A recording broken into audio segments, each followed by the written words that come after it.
nos entrepreneurs, des start-upers et des entrepreneurs qui, je l'espère, trouveront là l'occasion de pouvoir se ressourcer, de pouvoir échanger avec d'autres sur des thématiques diverses, variées, et qui pourront leur permettre, n'est-ce pas, d'améliorer non seulement leur culture entrepreneuriale, mais également de trouver là l'occasion de s'approprier certaines bonnes pratiques qui peuvent améliorer le développement de leur projet d'entreprise. Aujourd'hui, il nous a été proposé un thème que nous ne sommes pas les seuls à porter. L'impôt sur substitution aujourd'hui, n'est-ce pas, ce que les anglo-saxons appellent le topic, c'est-à-dire la chose dont on parle tous les jours. Le gouvernement a d'ailleurs axé sa politique publique, n'est-ce pas, sur l'impôt sur substitution. C'est-à-dire que la nouvelle loi de finances, naturellement, a été élaborée en misant énormément sur le succès de l'impôt sur substitution. Comment donc, face à ce constat, comment les start-up et les PME, PMI ne se sentent pas interpellés par les acteurs, n'est-ce pas, de cette affaire, mais surtout pour qu'ils puissent en tirer énormément avantage et profit. Je pense que c'est un peu là l'idée qui va aujourd'hui nous conduire au fil d'Ariane de nos échanges.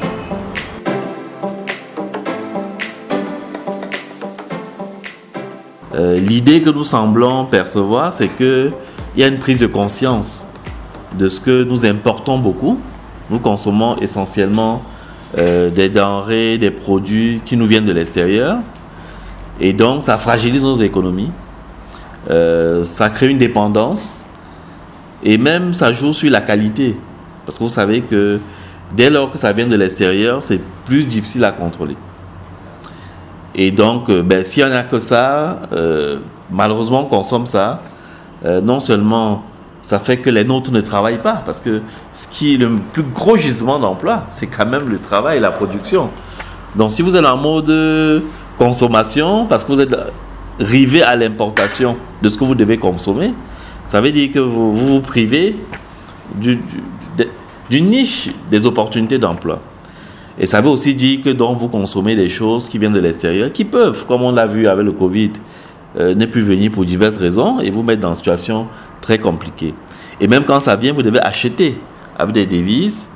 Et donc, finalement, vous ne faites pas, en tant que pays, vous n'avez pas le confort ni d'apporter l'emploi, ni de générer des revenus pour satisfaire toute la demande sociale. Donc, pour un entrepreneur, impôt substitution veut dire que peut-être, enfin, l'État en premier, et donc dans un mouvement général, le Cameroun, veut faire confiance à la production locale, veut préférer consommer ce qui est produit localement plutôt que d'importer. Évidemment, en tant qu'entrepreneur aussi, il me reste quand même une inquiétude. Une fois qu'on a dit ça, on est curieux de savoir comment ça va se faire concrètement. Je vais dire, il ne faut pas juste dire que ce n'est pas une incantation, ce n'est pas le genre, on dit qu'ok, on va importer, on va consommer camerounais et ça se fait. On le dit depuis je ne sais pas combien de temps, un peu comme on dit la santé pour tous en l'an 2000. Il suffit pas de le proclamer. Comment concrètement l'État qui impulse cette politique entend faire pour consommer localement? Je suis toujours très attentif et certaines choses me manquent. C'est-à-dire, j'arrive à avoir la déclinaison concrète des leviers qui vont faire de ce vœu souhaitable une réalité. Je ne vois pas, par exemple, concrètement, qu'est-ce qu'on fait pour la préférence nationale. Parce qu'une fois qu'on a dit qu'on veut importer localement, je m'attendrais à ce qu'on aille plus loin. Pour dire, par exemple, que dans un appel d'offres, la préférence nationale va jouer. Et qu'on décrive les mécanismes avec lesquels cette préférence nationale joue. je me serais attendu à ce que dans toutes les politiques publiques, la question de, on va dire, comme un index de taux national sur un projet, un peu comme on nous a habitués à faire maintenant les études d'impact pour l'environnement. Voilà, donc les Occidentaux y ont intérêt, donc ils sont venus nous bassiner avec les problèmes d'écologie, tout ça. On n'a rien contre, hein, c'est pertinent par ailleurs. Et maintenant, nous-mêmes on répète ça, on se convainc que pour faire quelque chose, pour faire un stade, il faut être convaincu que l'impact sur l'environnement, quoique nous savons qu'en fait, vu notre contexte environnemental, ça risque, on n'a pas les mêmes préoccupations. Mais bon, on se l'est imposé. Le genre, on commence à prendre conscience de ça, c'est très bien. Mais est-ce que quand on veut construire un stade, il y a un index pour dire que, ok, cet index, ce stade va coûter 180 milliards. Quel est le taux, quelle est la retombée locale pour s'imposer comme grille d'analyse? Et pour se dire à un moment donné que si un projet ne peut pas avoir un score peut-être de 40, de 60%, selon l'index qu'on va fixer, ce projet n'est pas pertinent. Parce qu'évidemment, si l'État doit dépenser 160 milliards pour construire du stade et qu'on doit importer jusqu'au béton, il y a un problème. Donc, c'est bien que l'État dise, maintenant c'est impôt substitution. Mais il faut des mécanismes concrets. Il faut qu'on nous dise que désormais, pour chaque projet, il y a une étude du taux d'intrants locaux et que ça doit être de tel pourcentage. Il faut qu'on nous dise que dans un appel d'offres, et que ce soit dans les grilles d'analyse, que quand le produit est local, que c'est une rubrique qui est notée.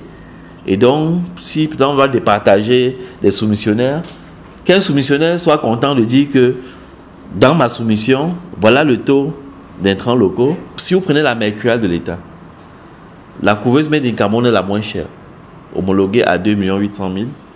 La couveuse qui suit, c'est une couveuse importée évidemment, c'est 5 400 000, la plus proche.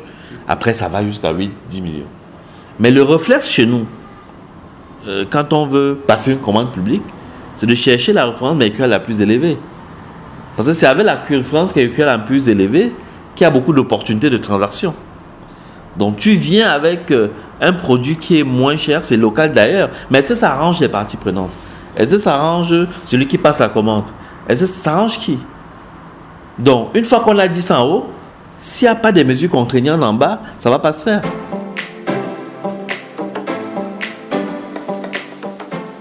Au jour d'aujourd'hui, et depuis quelques années, on va dire qu'il y a une nette évolution encore, c'est-à-dire qu'aujourd'hui, certains même des clients qui avaient des garanties hypothécaires, ils ont dû lever dans les banques parce qu'ils ont amélioré leur qualité de signature. Et je parle de Camerounais, de clients camerounais. Certains ont eu raison justifiées par des garanties financières qui étaient beaucoup de loin inférieures aux 100%, certains à 50%, d'autres même à 25%. Qu'est-ce que je veux dire par là? Il y a une évolution. Il y a une évolution dans la mentalité, même au niveau des banques. Même si ça ne se voit pas dans le grand public, il y a une véritable changement, il y a un véritable changement et un véritable accompagnement qui se fait parce que le cadre global aussi évolue. Mais malheureusement, parmi les capitaines d'industrie, il y en a qui sont encore de ce qu'on va appeler la vieille école.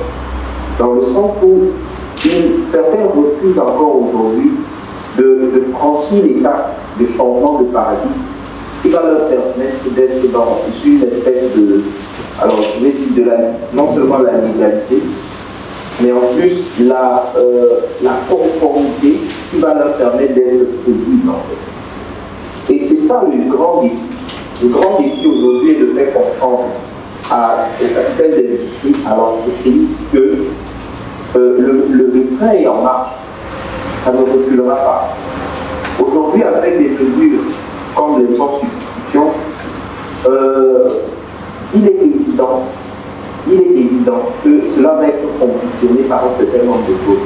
Pour commencer, vous devez être en règle fiscale. Il y a un certain nombre d'évidences, de préalables évidents qui doivent être présentés pour qu'on puisse bénéficier de mesures comme celle-là.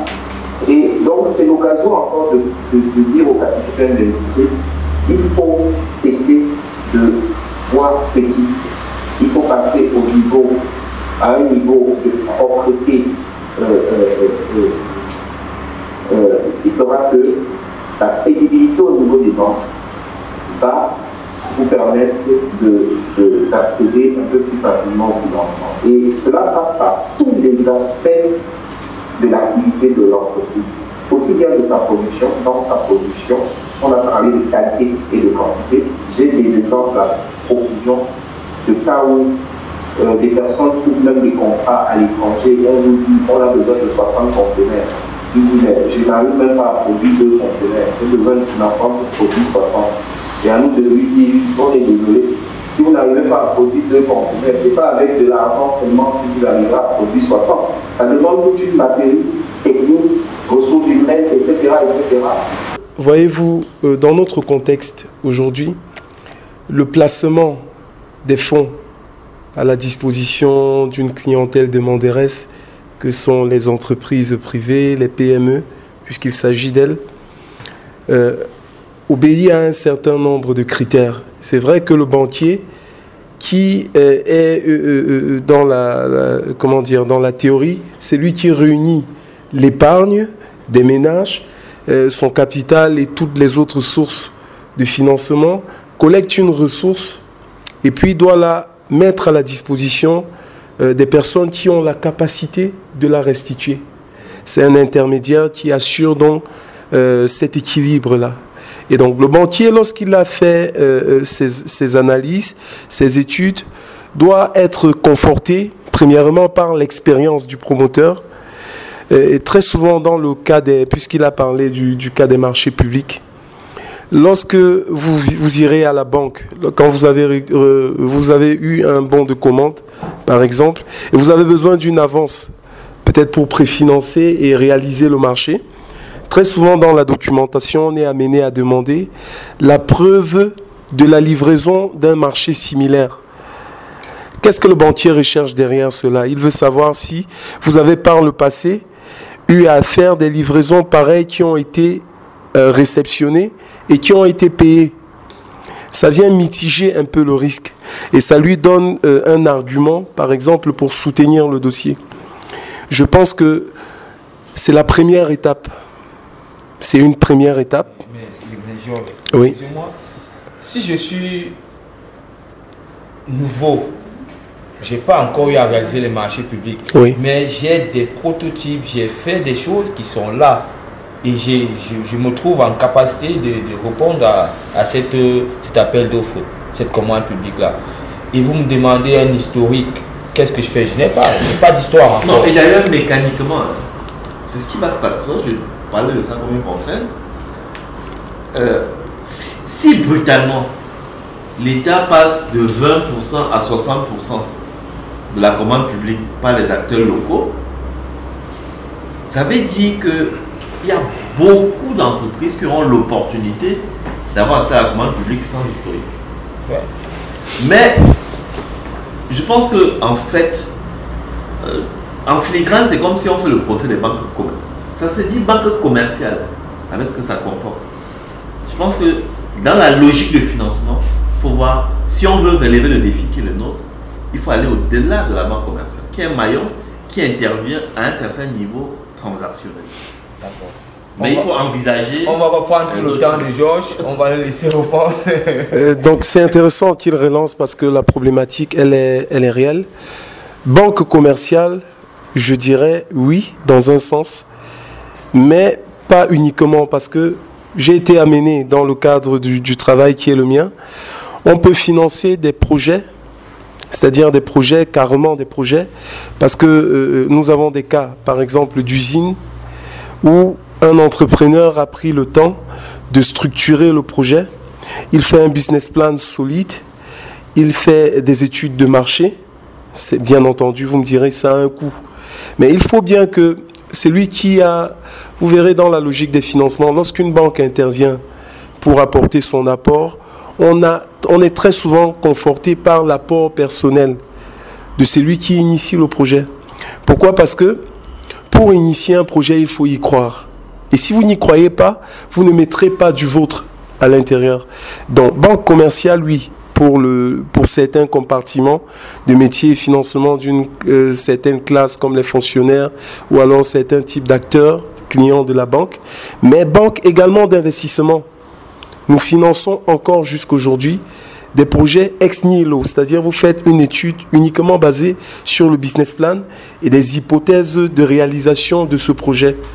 Vous le stressez et vous voyez si le marché tarde à réagir, est-ce que le projet quand même reste bancable? Donc nous faisons ce type de financement. Avec des suretés. Avec des suretés, pas forcément hypothécaires. Il est vrai, et ça vous pouvez le mentionner, que vous avez entendu, c'est vrai que dans la structure de nos financements sur le territoire camerounais, vous verrez, il y a plein de nations étrangères qui viennent investir.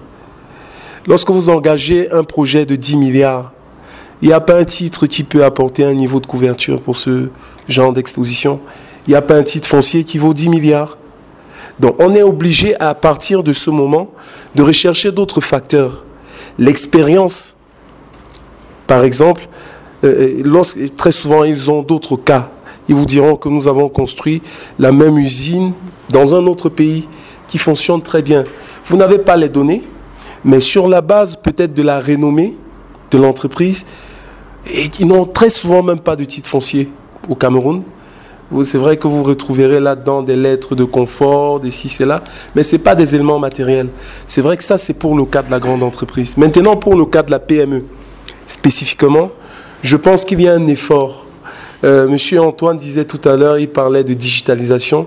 Nous vivons aujourd'hui dans un ère de communication, où quelqu'un peut, au niveau de sa petite maison, concevoir un projet et le vendre au monde et bénéficier des financements. Vous êtes connu parce que vous avez des plateformes qui vous permettent de communiquer et de vendre l'expérience, de vendre votre création. Je disais qu'il faut d'autres acteurs. C'est-à-dire, je comprends ce que la banque commerciale fait. Elle est dans son rôle, c'est un segment. Mais pour ce qu'on veut faire, il faut effectivement la banque commerciale pour fluidifier la transaction, mais à l'amorçage. Il faut que l'État vienne avec des instruments comme les fonds de garantie. Il faut qu'il y ait des fonds d'investissement, qu'il y ait des business angels, qu'il y ait d'autres acteurs qui ont les capacités de prendre plus de risques et qui ont d'autres perspectives et d'autres dynamiques qui ne sont pas encadrées par la BEAC et tout ça.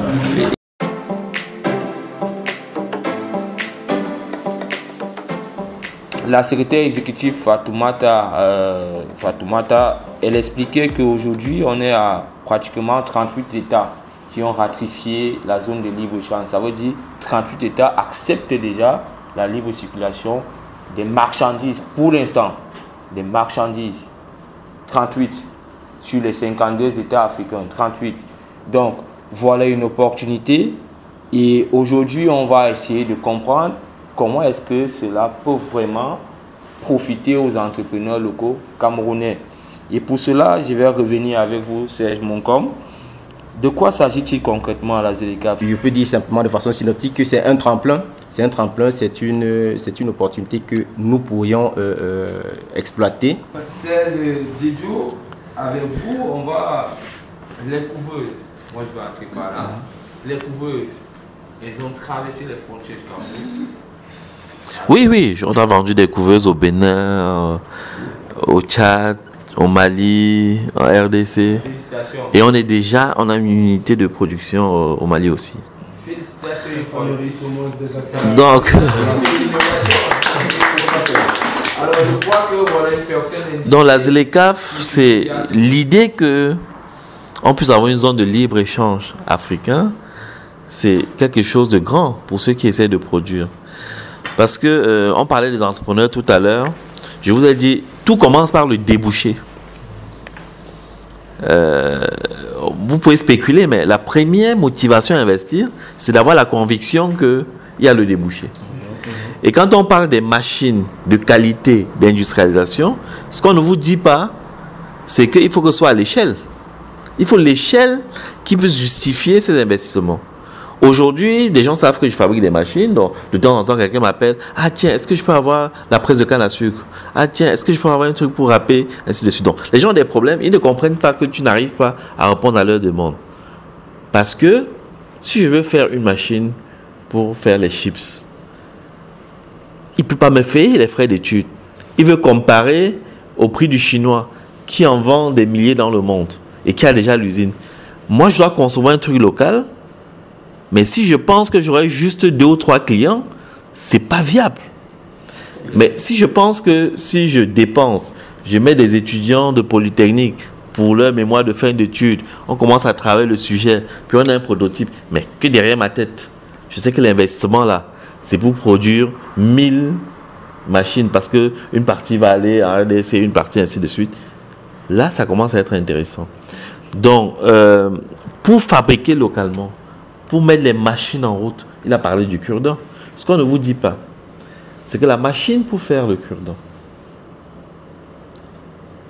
dans des conditions normales, sa production journalière, c'est la consommation totale du Cameroun en un an. Ça veut dire que si tu t'embarques, tu vas aller investir pour acheter une machine. C'est-à-dire la machine que les Chinois utilisent pour faire le cure-dent, qui est ton concurrent, puisqu'on le laisse entrer ici. Même si tu achètes cette machine, sa capacité de production risque d'être la consommation nationale en un jour. Donc, ce n'est pas viable. Il y a beaucoup de choses qu'on ne fait pas juste à cause de l'échelle. On a la chance d'avoir un grand pays voisin comme le Nigeria. L'Afrique, il est grand. On a une population qui augmente. Donc, c'est très confortable quand tu peux développer un business en disant l'horizon, c'est l'Afrique. C'est vraiment très confortable. C'est très rassurant. Maintenant, comme entrepreneur, on se demande toujours, une fois qu'on a dit ça, comment le douanier va se comporter à la frontière? Parce qu'une fois que les politiques ont fini de dire les trucs là, physiquement, il faut logistiquement porter la chose et traverser des frontières. Est-ce que vous imaginez vraiment que les marchandises vont circuler comme ça, de frontière en frontière, sans problème? C'est des choses que l'entrepreneur se demande. D'ailleurs, j'ai trouvé que notre débat actuel, ça c'est un problème profond, hein, la logistique. J'ai trouvé que notre débat sur l'impôt substitution, c'est trop englué dans la finance. Je fais un masterclass qui s'appelle « Pourquoi l'Afrique ne fabrique rien ». Je l'ai fait dans plusieurs capitales africaines. Et le financement, c'est un sujet, mais ce n'est pas le sujet principal. C'est pour ça que tout à l'heure, je disais même que la banque, moi, comme entrepreneur, je n'en veux pas aux banquiers, ils sont dans leur canon. Il y a d'autres choses qu'il faut créer. Et tu as très bien dit, il faut saisir les opportunités et tout ça, mais il faut commencer par être nous-mêmes. Rappelons-nous d'une chose. Regardons bien nos parents. Ceux qui habitent chez eux, à 80%, c'est des gens qui ont construit un peu, qui sont entrés même dès qu'ils ont tollé, et qui ont fini la maison, étant dans la maison. C'est ça l'Africain. S'il faut regarder les normes internationales, on dirait non, il faut aller voir un architecte, faire un plan, puis aller à la banque pour lever les fonds pour construire. C'est le modèle qu'on nous vend. C'est pareil. Quand on parle de projet, tout de suite on parle de banque, et puis on entre dans un dialogue de sourds, machin. Est-ce que quelque part aussi, peut-être la première chose qu'il faut cesser d'importer, c'est même les concepts. La plupart des entrepreneurs qui émergent n'ont pas forcément fait des business plans. On financé par des mécanismes qu'on connaît, ainsi de suite, qui existent, qui doivent être développés, qui doivent être conceptualisés et tout ça. Donc, j'aborde la problématique de l'entrepreneuriat et de ce qu'on doit faire par aussi cette fierté identitaire et de regarder les modes qui fonctionnent réellement. Les autres acteurs joueront leur rôle. Donc, la ZLECAf, vraiment, pour nous qui essayons de produire, et je pense que c'est le cas de beaucoup d'Africains, c'est la possibilité de raisonner à l'échelle africaine. Et c'est une échelle qui était déjà un peu disponible pour les Occidentaux, pas pour nous. Exactement. Ouais. Parce que beaucoup de gens qui nous vendent les voitures, et ainsi de suite, eux de l'Europe, là, ils raisonnaient déjà un peu Afrique. Il y avait une direction Afrique parce qu'ils avaient ce levier organisationnel. Et nous, on émergeait un peu, tu crées ton truc dans ton petit coin et tu n'as pas la visibilité. Aujourd'hui, avec Internet, et c'est une chance, tu peux imaginer ce qui se passe en Côte d'Ivoire, tu peux avoir les contacts rapidement. Quand on fait une vidéo, moi, la première vidéo forte qui a vraiment fait le buzz, c'était la télévision ivoirienne qui est venue ici filmer les couveuses dans les hôpitaux. On m'a invité à Abidjan, à Made in Africa, et directement sur le plateau là-bas, j'ai rencontré d'autres opportunités. Après, j'ai eu un prix au Mali, parce qu'ils avaient suivi Made in Africa en Côte d'Ivoire, ainsi de suite. Donc l'Afrique, c'est ouvert. Hein. Aujourd'hui, pour être une star africaine, dans tous les domaines. Quand on dit influenceur, maintenant, c'est partout. Tout le monde suit ce qui se passe partout. Dans la ZLECAf, concrètement, c'est un espace économique qui est plus grand, qui est l'Afrique.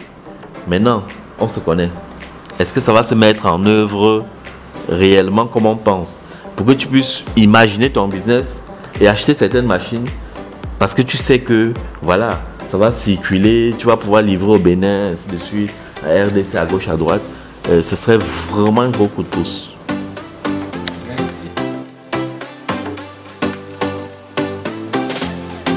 C'est vrai que c'est la première fois que j'assiste à un tel séminaire, un talk tel que celui-ci. Et vraiment, il a été très enrichissant. Déjà, l'une des phrases que je retiens, c'est que en fait, notre niveau actuel ne reflète pas le potentiel. C'est-à-dire qu'on ne doit pas se baser sur ce que nous voyons actuellement dans l'univers ou bien l'atmosphère des affaires au Cameroun pour se dire qu'il n'y a pas d'espoir ou bien on ne sait pas quoi faire. Parce que dans cet échange-là, il y a eu des personnes, du moins les intervenants nous ont fait comprendre avec leurs différentes explications que tout est encore possible. Et parfois, c'est parce que l'entrepreneur n'est pas assez outillé ou bien il n'a pas assez d'informations pour pouvoir se déployer. Donc vraiment, c'était très intéressant, très enrichissant. Déjà pour ma personne, j'ai également découvert la ZELISCA et autres. Je n'avais pas plus d'informations que ça dessus. En ce qui concerne le fonctionnement des banques, c'est vrai que les entrepreneurs, généralement, on a comme impression que bon, les banques ne nous accompagnent pas, c'est méchant et tout le reste, c'est qu'on sort. Mais aujourd'hui, je comprends qu'il y a des banques de financement, il y a des banques commerciales et il y a des banques d'investissement. Et donc, dans leur fonctionnement, chacun a une certaine charte à respecter. Et généralement, c'est ce que les banques s'attellent à faire. Donc, c'est à nous, les entrepreneurs, de trouver d'autres moyens pour pouvoir nous mettre à niveau et être concurrentiels. C'est une première expérience pour moi et c'était quelque chose d'assez extraordinaire déjà du fait de la présence des icônes parmi lesquelles M. Serge Alain Didjou, qui est vraiment une icône et qui a été l'une des motivations pour lesquelles je me suis déporté jusqu'ici. Le talk en lui-même, il a été très bon, très enrichissant. J'ai pu comprendre le concept de ZLECAf et puis je ressors d'ici édifié. Ça me fait plaisir de savoir qu'il y a des mécanismes, n'est-ce pas, mis en place par des banques pour financer et accompagner les jeunes entrepreneurs que nous sommes.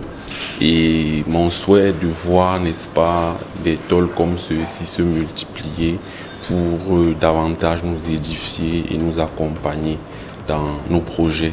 J'ai beaucoup appris. Je ressors de là assez satisfait parce que comme j'ai eu le temps de le marteler à l'entame de mon propos, des initiatives comme celle-ci, comme celle de JFN Center, d'aller véritablement chercher la matière grise et d'aborder des thématiques du moment, elles sont très rares de nos jours. Et pourtant, l'idée est à la base de la création de toute chose. Donc,